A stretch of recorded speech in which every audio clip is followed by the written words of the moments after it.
Hello students, welcome back to my channel chemistry with Sakshi. जैसा कि सब लोग जानते हैं, क्लास 11 चैप्टर 2 हमने स्टार्ट कर दिया था। हमारी प्रीवियस जो वीडियो थी उसमें हमने देखा था, इंट्रोडक्शन पार्ट देख लिया था और देखा था डिस्कवरी ऑफ इलेक्ट्रॉन के बारे में। इलेक्ट्रॉन की डिस्कवरी किसने की, हमने एक एक्सपेरिमेंट भी देखा था। और आज जो हम स्टार्ट करने वाले हैं वो है charge to mass ratio of an electron. एक इलेक्ट्रॉन का चार्ज टू मास रेशो क्या होता है, मतलब कि E/m रेशो को हम देखने वाले हैं। अब E/m रेशो जो था वो जे थॉमसन के एक्सपेरिमेंट के द्वारा पता चला कि इस रेशो की वैल्यू क्या आई। तो ये एक्सपेरिमेंट जो था वो सर जे थॉमसन ने किया था 1897 में। ठीक है, अब ये एक्सपेरिमेंट में क्या हुआ था, ये एक ग्लास कंटेनर ट्यूब होती है जिसको कैथोड रे ट्यूब बोलते हैं। जैसा कि मैंने पहले बताया था डिस्कवरी ऑफ इलेक्ट्रॉन में कि कैथोड रे ट्यूब किसको बोलते हैं, जिसमें कि कैथोड रेस मूव करती है कैथोड से एनोड की तरफ। ठीक है, तो इसमें भी ऐसा ही हुआ था। ये दो मेटल की प्लेट लगी हुई है, ये है कैथोड और ये क्या है, एनोड। ठीक है, अब इसको कनेक्ट कर दिया है एक बैटरी से, जिसमें कि यहाँ पे नेगेटिव चार्ज है और यहाँ पे पॉजिटिव चार्ज है। नेगेटिव चार्ज होने की वजह से यहाँ पे नेगेटिव चार्ज इकट्ठा हो गया, जिसको कि हम बोलते हैं कैथोड, और पॉजिटिव चार्ज की वजह से यहाँ पे पॉजिटिव चार्ज इकट्ठा हो जाता है, जिसको हम बोलते हैं एनोड। सब लोग जानते हैं इतना, कैथोड क्या होता है, एनोड क्या होता है। ठीक है, अब क्या हुआ, इसमें एक इलेक्ट्रिक फील्ड और एक मैग्नेटिक फील्ड अप्लाई किया गया परपेंडिकुलर। इलेक्ट्रिक फील्ड और ये एक मैग्नेट है, दोनों को अप्लाई किया गया परपेंडिकुलर। ठीक है, यहाँ पे क्या होता है बच्चों, ये फ्लोरोसेंट स्क्रीन होती है। जब भी कैथोड रेस आएगी तो यहाँ पे एक ग्लो होगा, जिससे कि हमको पता चलेगा कि ये जो कैथोड रेस है वो कहाँ पे हीट हुई। ठीक है, ये जो कैथोड रेस ये जो इलेक्ट्रिक फील्ड होता है और मैग्नेटिक फील्ड होता है वो एक दूसरे के परपेंडिकुलर रखा हुआ है। ठीक है, अब क्या हुआ कि जैसे ही कैथोड से यहाँ पे ये जो है वो एनोड में होल है, छोटे छोटे होल है, जिसको कि हम बोलते हैं परफोरेटेड एनोड। परफोरेटेड एनोड मतलब कि जिस एनोड में छेद होते हैं उसको क्या बोलते हैं, परफोरेटेड एनोड। ठीक है, तो ये क्या होता है, जब कैथोड से एनोड की तरफ ये कैथोड रेस जा रही है जो कि इलेक्ट्रॉन है। ठीक है, ये इलेक्ट्रॉन जब इस एनोड परफोरेटेड एनोड में से गुजरेंगे तो क्या होगा कि इसके जो पार्टिकल निकलेंगे वो, इलेक्ट्रॉन जो होता है वो नेगेटिवली चार्ज होता है और यहाँ पे जो इलेक्ट्रिक फील्ड है वो पॉजिटिवली चार्ज है। तो इसके जो इलेक्ट्रॉन होंगे वो पॉइंट ए की तरफ डेविएट होंगे। मतलब कि क्या हुआ कि इलेक्ट्रॉन जो होता है वो पॉजिटिव चार्ज को अपनी ओर अट्रैक्ट करता है। इलेक्ट्रॉन पे नेगेटिव चार्ज होने की वजह से, सब लोग जानते हैं नेगेटिव चार्ज होने की वजह से वो पॉजिटिव की तरफ अट्रैक्ट होगा। तो क्या होगा, जैसे ही कैथोड रेस यहाँ से गुजरेगी तो इसके कुछ जो रेस है वो पॉइंट ए की तरफ डेविएट हो जाएगी, मतलब ये ऊपर की तरफ डेविएट हो जाएगी। फिर देखते हैं कि ये कुछ कैथोड रेस है वो यहाँ पे पॉइंट सी की तरफ हिट होती है फ्लोरोसेंट स्क्रीन पर, जिससे कि यहाँ पे ग्लो आने लगता है, ग्लो चमक उत्पन्न होती है। ठीक है, तो इससे और फिर कुछ जो रेस होती है वो क्या होती है, पॉइंट बी की तरफ डेविएट होती है, सीधी निकल जाती है।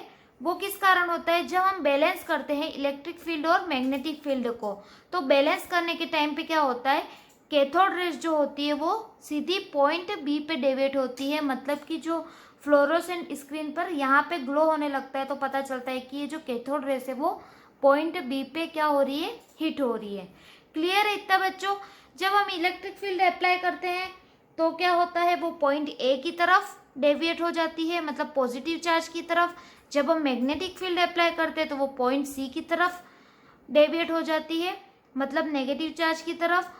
और क्या होता है कि जब हम दोनों को बैलेंस करते हैं, इलेक्ट्रिक फील्ड और मैग्नेटिक फील्ड को, तो क्या होता है कि ये सीधा पॉइंट बी की तरफ हिट होती है, बी की फ्लोरोसेंट स्क्रीन पर हिट होगी, जिसको हमने बी नाम दिया, पॉइंट बी। तो इससे पता चला हमको कि ये तीन तरफ डेविएट हो सकती है, पॉइंट ए, पॉइंट बी और पॉइंट सी की तरफ। जब इलेक्ट्रिक फील्ड अप्लाई करेंगे ओनली, जब ओनली मैग्नेटिक फील्ड अप्लाई करेंगे और जब दोनों को हम बैलेंस करेंगे। तो इस पे बेस्ड मैंने जो समझा है उसको हम पोस्टुलेट्स के रूप में लिख लेते हैं। फर्स्ट जो है, when only electric field, when only electric field is applied, जब ओनली इलेक्ट्रिक फील्ड को अप्लाई करते हैं तब क्या होता है, the electron deviate from there path, मतलब कि इलेक्ट्रॉन को यहां से सीधा जाना चाहिए था लेकिन वो अपने पाथ से क्या होते हैं, डेविएट हो जाते हैं किसकी तरफ, ऊपर की तरफ, and hit the cathode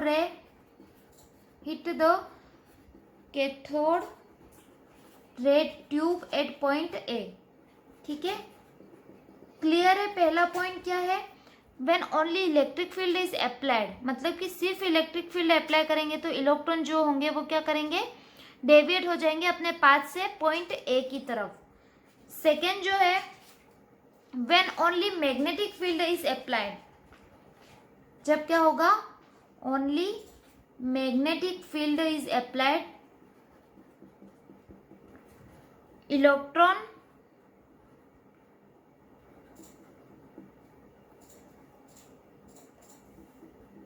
strikes the cathode ray tube at point C। Clear है बच्चों इतना। थर्ड जो था वो था बाय बैलेंसिंग द इलेक्ट्रिक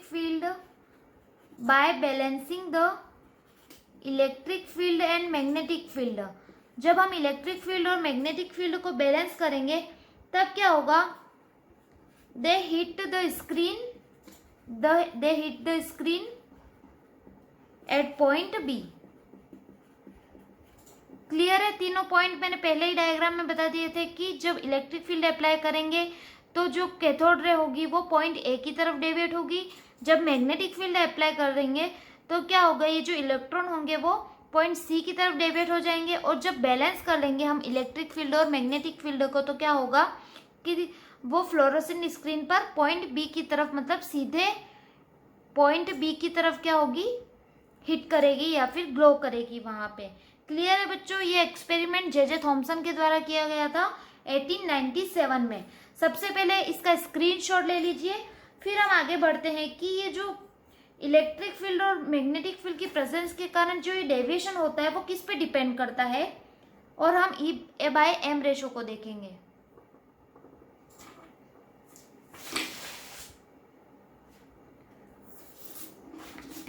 ठीक है बच्चों, तो अब हम देखते हैं कि जो ये डेविएशन होता है वो किस पे डिपेंड करता है, deviation of particles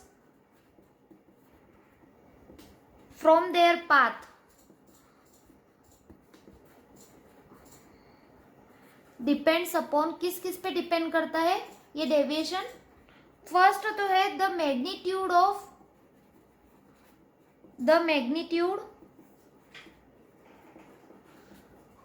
of the negative charge on the particle, मतलब कि जो भी पार्टिकल है उस पे मैग्नीट्यूड कितना है वही क्या वो उस पे डिपेंड करेगा कि वो डेविएशन कितना हो रहा है, वह कहाँ हो रहा है। ठीक है, तो फर्स्ट जो है वो मैग्नीट्यूड पे डिपेंड करेगा कि डेविएशन किस तरफ हो रहा है। सेकेंड जो है the mass of the particle के मास पे डिपेंड करेगा,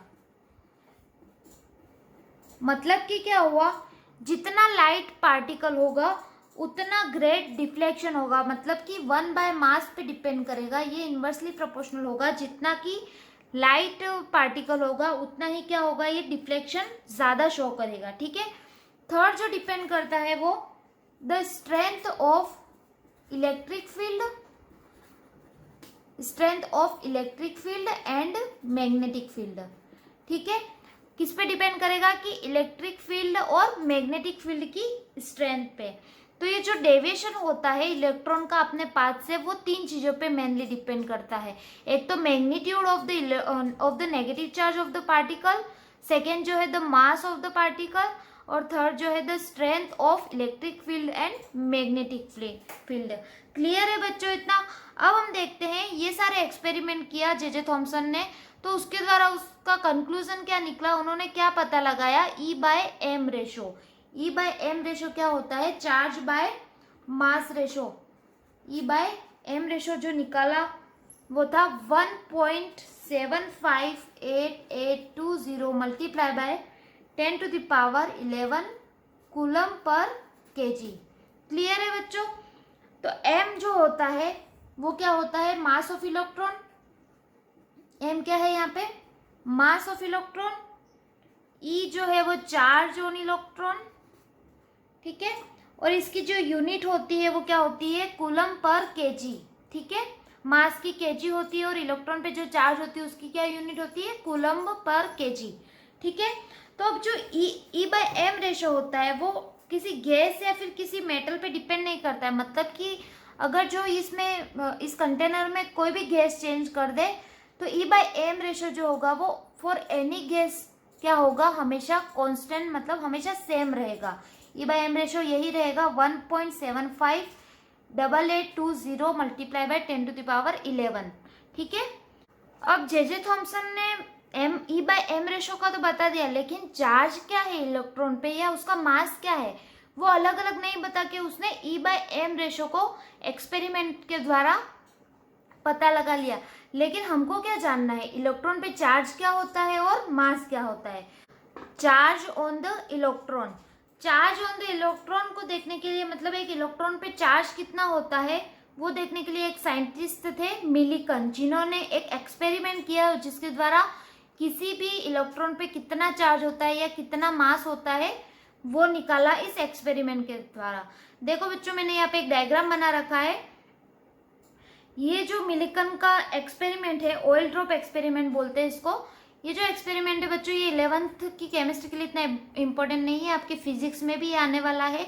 इसमें बस आपको याद रखना है कि इलेक्ट्रॉन पे चार्ज कितना होता है और मास कितना होता है एक इलेक्ट्रॉन का।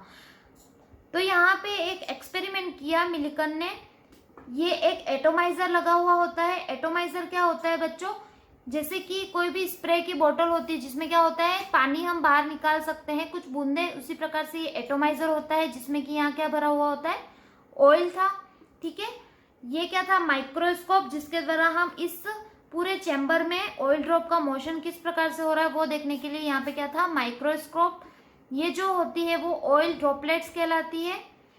ऊपर वाला जो ये थी प्लेट थी उसको पॉजिटिवली चार्ज थी, नीचे वाली जो प्लेट थी वो नेगेटिवली चार्ज थी, ठीक है।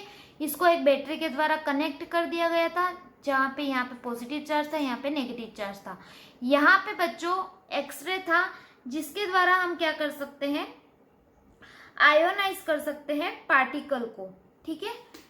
इस प्लेट में एक टीनी होल था जिसके द्वारा ये क्या थी, ये जो ऑयल की बूंदे जो थी वो क्या थी, नीचे इजीली आ सके। यहाँ पे हमको बीच में एक हमको ऑयल की ड्रॉप दिखाई दी, हमको मतलब मिलिकन को, उन्होंने एक्सपेरिमेंट किया तो उसके द्वारा उन्होंने क्या बताया कि यहाँ पे बीच में एक ऑयल की ड्रॉपलेट दिख रही है और यहाँ पे उन्होंने क्या रखा, एक स्मॉल टीनी होल रखा, स्मॉल होल रखा, ठीक है। तो इन्होंने क्या देखा, जब भी हम एटोमाइजर से ऑयल ड्रॉपलेट्स की कुछ बूंदे अंदर डालते हैं और ये जब नीचे आती है तो ग्रेविटेशनल फोर्स के कारण ये नीचे आती है बूंदे, और इलेक्ट्रिक फील्ड के कारण ये जो बूंदे होती है वो ऊपर जाती है। तो ऐसे में क्या हुआ कि जब भी इलेक्ट्रिक फील्ड और ग्रेविटेशनल फोर्स जो है उन दोनों को जब भी बैलेंस किया, तब हमने देखा कि ये जो ऑयल ड्रॉप है वो यहाँ पे बीच में, जैसा कि डायग्राम में दिख रहा है, बीच में दिखाई देती है, ना कि ऊपर दिखाई देती है ना ही नीचे दिखाई देती है। तो इसी से इन्होंने ये बताया कि एक इलेक्ट्रॉन पे चार्ज कितना होता है, क्योंकि ये जो ऑयल ड्रॉप थी वो नेगेटिवली चार्ज थी। क्यों नेगेटिवली चार्ज थी, क्योंकि हमने एक्सरे के द्वारा इसको आयोनाइज कर लिया था, इसलिए क्या हुआ कि ये जो ड्रॉपलेट थी ऑयल की वो नेगेटिवली चार्ज थी। तो हमने देखा कि जो ये ऑयल जब हम एटोमाइजर के द्वारा अंदर पास करते हैं एक चैम्बर में, तो जब इलेक्ट्रिक फील्ड के कारण ये क्या होती है, ऑयल ड्रॉपलेट ऊपर जाने की कोशिश करती है और ग्रेविटेशनल फोर्स के कारण ये ऑयल की ड्रॉपलेट्स नीचे आने की कोशिश करती है। लेकिन एक टाइम ऐसा आता है जब उन्होंने एक्सपेरिमेंट में दोनों इलेक्ट्रिक फील्ड और ग्रेविटेशनल फील्ड को जब हमने क्या किया, बैलेंस किया, तो उन्होंने देखा कि ये जो ऑयल की ड्रॉपलेट है वो यहाँ बीच में ऐसे लटकती हुई दिखाई देती है, मतलब बीच में ही दिखाई देती है, ना ऊपर जाती है ना नीचे जाती है। तो ये सारा प्रैक्टिकल जो एक्सपेरिमेंट किया उन्होंने किसके लिए किया, एक चार्ज ऑफ एन इलेक्ट्रॉन, मतलब एक इलेक्ट्रॉन के चार्ज को पता लगाने के लिए। तो ये एक एक्सपेरिमेंट है जो इतना इम्पोर्टेंट नहीं है, लेकिन फिर भी मैंने यहाँ पे बता दिया है कि इस एक्सपेरिमेंट में क्या हुआ था। ये आपके एग्जाम में नहीं आने वाला है, लेकिन आपके एग्जाम में आएगा एक इलेक्ट्रॉन का चार्ज क्या होता है। इलेक्ट्रॉन का चार्ज कितना होता है बच्चों, इस एक्सपेरिमेंट के द्वारा इन्होंने बताया कि एक इलेक्ट्रॉन जो होता है उसका चार्ज कितना होता है, 1.6 मल्टीप्लाई बाय 10⁻⁻19 कूलम, जिसको कि माइनस में होता है, मतलब कि माइनस है वो शो करता है कि एक इलेक्ट्रॉन जो होता है वो नेगेटिवली चार्ज होता है। लेकिन हम मैथमेटिकल कैलकुलेशन जब करेंगे तो इस माइनस का यूज नहीं करेंगे। क्लियर है बच्चों। तो इलेक्ट्रॉन का तो एक्सपेरिमेंट के द्वारा चार्ज पता लगा लिया इन्होंने कि कितना होता है, 1.602 एक्यूरेट जो होता है 1.602 मल्टीप्लाई बाय 10⁻⁻19 कूलम। ठीक है। अब E/m रेशो जे थॉमसन ने निकाल लिया था। जे थॉमसन ने E/m रेशो क्या पता लगाया था, 1.75880 मल्टीप्लाई बाय 10⁻11 कूलम पर केजी।